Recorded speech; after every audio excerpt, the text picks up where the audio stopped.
जय हिंद। रोजगार विद चमन के इस ऑनलाइन प्लेटफॉर्म पे आप लोगों का स्वागत है। उत्तर प्रदेश में आरओ यानी समीक्षा अधिकारी और सहायक समीक्षा अधिकारी की भर्ती आ चुकी है। आज हम इस वीडियो में जानेंगे कि उसका आवेदन कब से होगा, उसमें फीस क्या होती है, समीक्षा अधिकारी की प्रारंभिक परीक्षा में कितने क्वेश्चन पूछे जाते हैं, कितने घंटे के क्वेश्चन होते हैं, मेंस परीक्षा में का क्या पैटर्न है, इंटरव्यू होता है कि नहीं होता है, सैलरी क्या होती है, इन लोगों की तैनाती कहाँ होती है, इनके कार्य क्या क्या होते हैं और नोटिफिकेशन में जो बारीकियां हैं उसके बारे में हम विधिवत चर्चा करेंगे। आइए हम समीक्षा अधिकारी की एक एक बारीकियों को समझने की कोशिश करते हैं और आप लोगों से एक निवेदन है कि चैनल को सब्सक्राइब करके रखिए ताकि मैं वीडियो आप लोगों को देता रहूं तो तुरंत आप लोग को अपडेट मिलता रहे। आइए बात करते हैं। जैसा कि उत्तर प्रदेश में आरओ की भर्ती आ चुकी है। आरओ को इसी का हिंदी रूपांतरण है समीक्षा अधिकारी आरओ का, और इसी को हिंदी में कहते हैं एआरओ को सहायक समीक्षा अधिकारी। इसकी परीक्षा उत्तर प्रदेश लोक सेवा आयोग कंडक्ट कराती है, जो पीसीएस की परीक्षा कराती है वही आयोग उत्तर प्रदेश लोक सेवा आयोग इस परीक्षा को करवाती है। आइए पद की बात कर लेते हैं। तो समीक्षा अधिकारी में इस बार जो टोटल पद आए हुए हैं इसमें 411 पद हैं। ये 411 पद केवल समीक्षा अधिकारी के नहीं है, इसमें सहायक समीक्षा अधिकारी के भी पद हैं। समीक्षा अधिकारी और सहायक समीक्षा अधिकारी में अंतर क्या होता है, बहुत लोग कंफ्यूज हैं और इस बात से अनभिज्ञ कहीं ना कहीं। आइए उस चीज़ को हम जानते हैं। देखिए, जो भर्ती होती है आमतौर पे जो उत्तर प्रदेश लोक सेवा आयोग भर्ती निकालता है उस भर्ती में पिछली बार जो देखा गया है तो सहायक समीक्षा अधिकारी के पोस्ट ज़्यादा रहते हैं, लेकिन इस बार खुशी की बात यह है कि समीक्षा अधिकारी के पद ज़्यादा किए गए हैं। समीक्षा अधिकारी के लिए जो अहर्ताएँ होती है आमतौर पर हर एक विद्यार्थी भर सकता है। हम बात करेंगे इसकी अहर्ताएँ क्या होती हैं। तो देखिए, जो टोटल पद हैं वो 411 पद पे अधियाचन निकला हुआ है, जिसमें आरओ के समीक्षा अधिकारी के 334 पोस्ट हैं। बहुत अच्छा पोस्ट निकला हुआ है। इतने पद पे 334 पद पे केवल समीक्षा अधिकारी की भर्ती आई हुई है, और जो बाकी पद बचते हैं लगभग 50-60 पद जो बचते हैं वो पद सहायक समीक्षा अधिकारी के हैं। आवेदन की तिथि के बारे में बात कर लेते हैं। फॉर्म आ चुका है, फॉर्म भरा भी जा रहा है। आवेदन की तिथि की बात करते हैं तो 9 अक्टूबर 2023 से फॉर्म भरा जा रहा है और 9 नवंबर 2023 तक फॉर्म भरा जाएगा। 1 महीने तक ये अपना पोर्टल खोले रहेंगे। जो विद्यार्थी इच्छुक हैं और जिनके पास अहर्ताएँ हैं फॉर्म भरने की, वो क्वालिफिकेशन जो लोग रखते हैं वो लोग फॉर्म भर सकते हैं। बात करें क्या क्या क्वालिफिकेशन चाहिए। फीस की बात कर लेते हैं तो 125 रुपये। आप सामान्य कैटेगरी के हैं, ओबीसी कैटेगरी के हैं तो 125 रुपये लगेगा। आप एससी और एसटी वर्ग से आते हैं तो आपको 65 रुपये फीस पेमेंट करना होगा।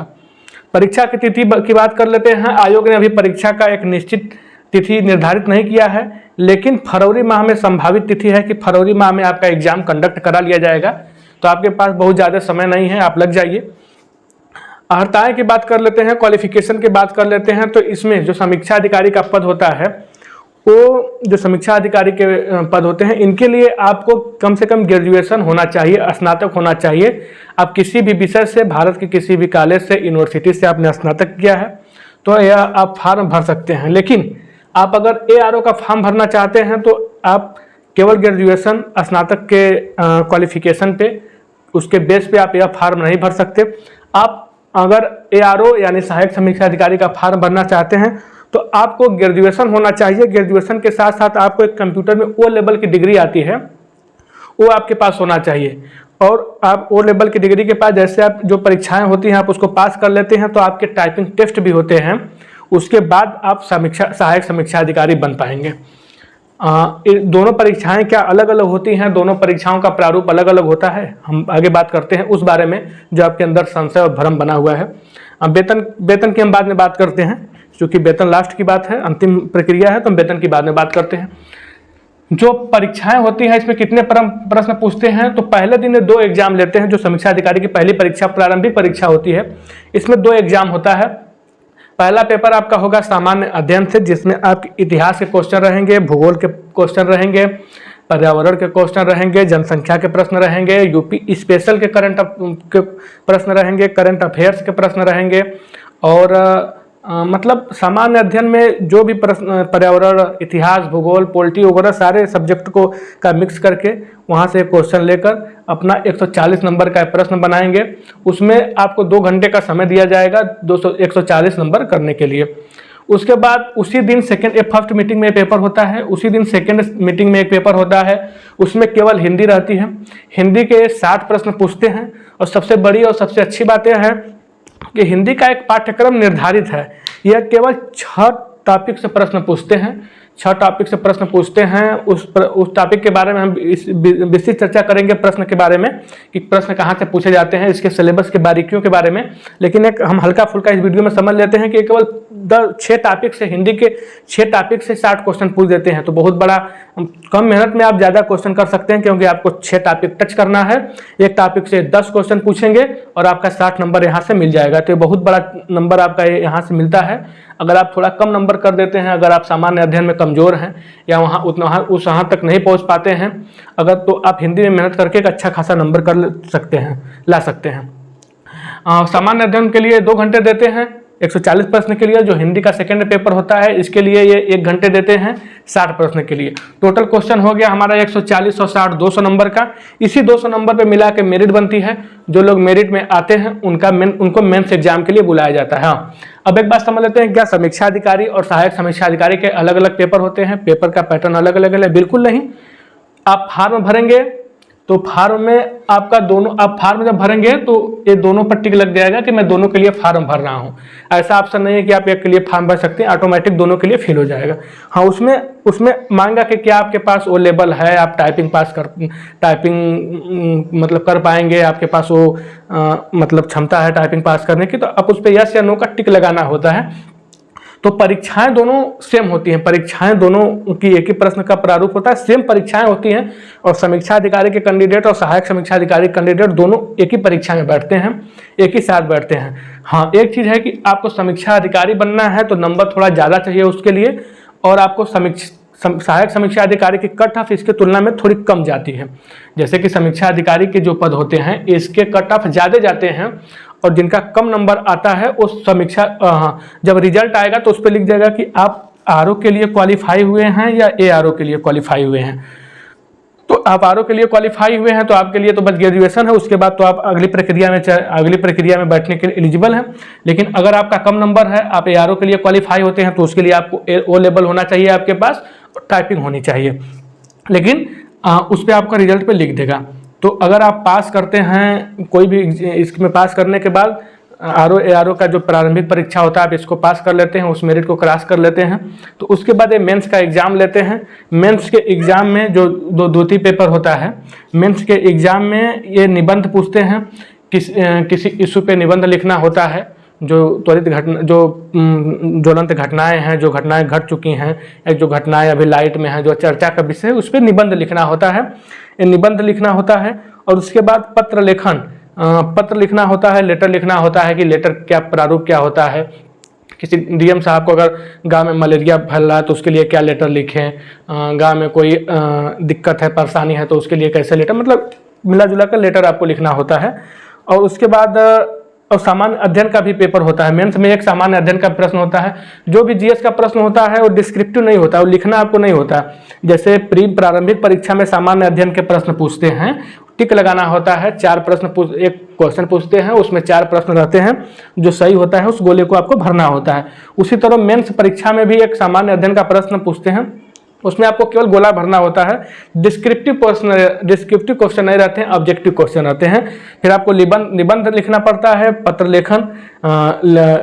लिखना पड़ता है आपको। उसके बाद हाँ, बहुत लोग सोच रहे हैं कि नौकरी अच्छी है, अधिकारी रैंक का पोस्ट है, तो इसमें इंटरव्यू है कि नहीं, क्योंकि उत्तर प्रदेश लोक सेवा आयोग जितनी भर्तियां कराता है संभवतः सभी में इंटरव्यू हैं उनकी भर्तियों में। तो कई लोगों के मन में यह संशय बना हुआ है कि इसमें इंटरव्यू है कि नहीं, तो मैं आप लोगों को बता देना चाहता हूं कि इसमें इंटरव्यू बिल्कुल नहीं है। प्रारंभिक आपकी परीक्षा होगी, उसमें आप पास होते हैं तो आपका मेंस एग्जाम होगा, उसके बाद आपका बिल्कुल इंटरव्यू नहीं है। जो लोग समीक्षा अधिकारी पास करते हैं उनको ज्वाइनिंग दे दिया जाएगा, उनको ट्रेनिंग के लिए भेज दिया जाएगा। और जो लोग सहायक समीक्षा अधिकारी पास करते हैं उनका वो लेवल का सर्टिफिकेट चेक किया जाएगा, उनके टाइपिंग टेस्ट किया जाएगा, उनका टाइपिंग टेस्ट लिया जाएगा, उसके बाद उन्हें ज्वाइनिंग लेटर दिया जाएगा। इस बारीकियों का आप लोग समझ गए। आइए वेतन की बात कर लेते हैं। तो इसका वेतन जो है, जैसा कि नोटिफिकेशन में लिखा हुआ है कि इनका ग्रेड पे 4800 है, ग्रेड पे इनका 4800 है। तो 4800 ग्रेड पे इनका मूल वेतन में अगर इसमें HRA जोड़ा जाए, DA जोड़ा जाए, मेडिकल भत्ता जोड़ा जाए और जो परिवहन वगैरह सब कुछ अगर जोड़ा जाए, तो अगर आप ज्वाइन करते हैं तो जो पहले महीने आपकी सैलरी आती है, ऐसा नहीं है कि जो समीक्षा अधिकारी में कार्यरत हैं, 2-4 साल भर्ती नौकरी कर चुके हैं, उनकी भी सैलरी यही होगी, बिल्कुल नहीं, उनकी तो बढ़ चुकी होगी ना। हम बात करेंगे कि आप ज्वाइनिंग करेंगे, आप फ्रेश कैंडिडेट रहेंगे, उनकी सैलरी क्या होगी। तो उनकी सैलरी 65,874 रुपये है। उनकी सैलरी अगर आप समीक्षा अधिकारी बन जाते हैं, ज्वाइन करते हैं, तो आपकी जो पहली सैलरी अकाउंट में क्रेडिट होगी वो 65,874 रुपये है। तो बहुत अच्छा मौका है आप लोगों के पास, थोड़ी सी मेहनत करेंगे, इस भर्ती को क्रैक कर लेंगे और इसमें इंटरव्यू भी नहीं है। हाँ, अब बात करते हैं कि समीक्षा अधिकारी और सहायक समीक्षा अधिकारी के नाम तो बहुत सुने हैं कि भर्ती आती है साल 2 साल पे 3 साल पे, लेकिन इसके कार्य क्या है, इसको थोड़ा मिटा देते हैं। मेरी बातों पे ध्यान दीजिएगा। इसके कार्य क्या है, बहुत लोग इस चीज़ से अनभिज्ञ हैं कि इसके बाद क्या, इसके कार्य क्या है, ये कहाँ कार्यरत होते हैं, क्या करते हैं, इनके कार्य क्या है। तो मैं आपको बता देना चाहता हूँ कि जो सचिवालय होता है, हर देश का एक अलग सचिवालय, उसके बाद हर प्रदेश का एक अपना सचिवालय होता है। उत्तर प्रदेश में सरकार का एक सचिवालय है। सचिवालय का मतलब कि जैसे कि जो शासकीय कार्य होते हैं यहीं से होते हैं। जैसे कि मान लीजिए अगर एक छोटी सी हम मिसाल लेके चलते हैं कि जैसे आप अपने ग्राम सभा में हैं, तो ग्राम सभा में एक पंचायत भवन है। गांव से रिलेटेड, गांव से संबंधित जो भी कार्य होते हैं उसमें मीटिंग की जाती है। वहां से गांव के लिए क्या क्या व्यवस्थाएं हैं, क्या क्या योजनाएं लागू किया जाए, वहां बैठ के एक मीटिंग की जाती है। तो वो बड़े स्तर पर समझ लीजिए सचिवालय है, जैसे DM ऑफिस हो गया, तो एक सचिवालय है। तो सचिवालय में यहाँ पे मंत्री जो होते हैं, मंत्री रहते हैं, सचिवालय में सचिव बैठते हैं और यहाँ अधिकारी रैंक के ऑफिसर बैठते हैं। इसका हम एक तरह से ऐसे समझ लें, रफली लैंग्वेज में समझ लें, तो जो भी सरकार के कार्यकाज होते हैं वो सचिवालय में ही संपन्न होते हैं। यहीं से हर प्रक्रिया जनता हित में जो जनता हित के कार्य होते हैं, जो भी कोई कार्य होते हैं, तो सचिवालय से ही लेटर जारी होता है और सचिवालय से ही सब कुछ बन के तैयार होता है। तो सरकार का जो कार्यालय होता है उसी को सचिवालय बोलते हैं। तो सचिवालय में सचिव बैठते हैं और अलग अलग पद होते हैं। तो उसमें समीक्षा अधिकारी और सहायक समीक्षा अधिकारी के भी पद होते हैं। इनका कार्य होता है कि जो सरकार के कार्य होते हैं और जो सचिव द्वारा जो मसौदा तैयार किया गया है, जो कि मतलब कोई चीज़ के लिए रूपरेखा तैयार की गई है, उस चीज़ की समीक्षा करते हैं कि इसमें क्या गलत है, क्या सही, उस चीज़ की बारीकियों को समझने की कोशिश करते हैं। और सचिवालय समीक्षा अधिकारी का कार्य है कि वो मतलब सचिवालय के जो कार्यभार होते हैं, जो कार्यकाज होते हैं, उन सबों की ये समीक्षा करते हैं। तो आप कार्य इनका समझ गए। और इनकी तैनाती मुख्यतः क्या, मतलब संभवतः क्या 100% ही सचिवालय में ही होती है। सचिवालय उत्तर प्रदेश का सचिवालय लखनऊ में है। तो चूंकि लखनऊ में आपकी तैनाती होगी, आपका सौभाग्य होगा कि आपकी ज्वाइनिंग समीक्षा अधिकारी के पद पे हुई, वो भी उत्तर प्रदेश के राजधानी और नवाबों के शहर लखनऊ में हो रही है। तो आप लग जाइए और बहुत अच्छा मौका आप लोगों के पास है। और आप लोगों से निवेदन है कि आप लोग चैनल को सब्सक्राइब करके रखिए, वीडियो को जितना हो सके आप शेयर करिए। अगले वीडियो में हम समीक्षा अधिकारी के पाठ्यक्रम के विस्तृत चर्चा करेंगे। तब तक के लिए आप लोग हमें इजाज़त दीजिए। थैंक यू, धन्यवाद।